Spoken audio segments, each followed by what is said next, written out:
I had a doctor who prescribed me the drug 12 years ago. Had relocated, was going to a new doctor, and she prescribed me Prozac. And I didn't know why she prescribed me Prozac. She goes, well, that's to help you come off the Klonopin. Why am I coming off the Klonopin? I never looked it up. That was on me. I never even looked up this drug to know what was happening. The night I looked it up was the night I had my first all-out panic attack. I went downhill from that fast. I was intolerant. I was dealing with symptoms. I didn't know these symptoms came from the medication that I was dealing with. So thankfully, I went to a different doctor who actually didn't believe I needed to come off the drug, but was old school and he was willing to work with me. And he said, whatever you need, though, I'll work. But he wanted me to wait 6 months. So I waited 6 months. Then I started to taper. Over 18 months, I came off the drug. I directly tapered off Klonopin. There are many ways to taper off. There are substitution protocols. There's micro tapering. There's all kinds of, of weighing and things. It gets complicated when you think about it. But I came off the drug over 18 months.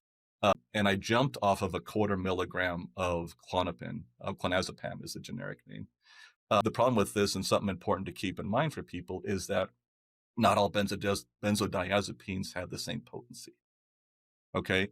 Halcyon, Xanax, and Klonopin are generally 20 times as potent as Valium.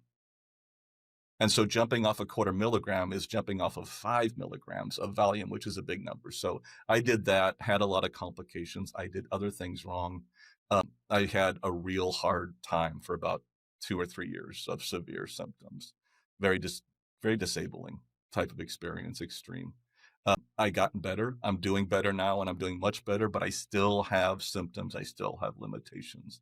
I still have akathisia, tinnitus, muscle pulls. I have cognitive dysfunction. I have memory loss. I have all kinds. I could just go on and on about things that still stick with me. But the good news is I'm doing better. And one thing I want to make sure I always emphasize is that this is a frightening condition.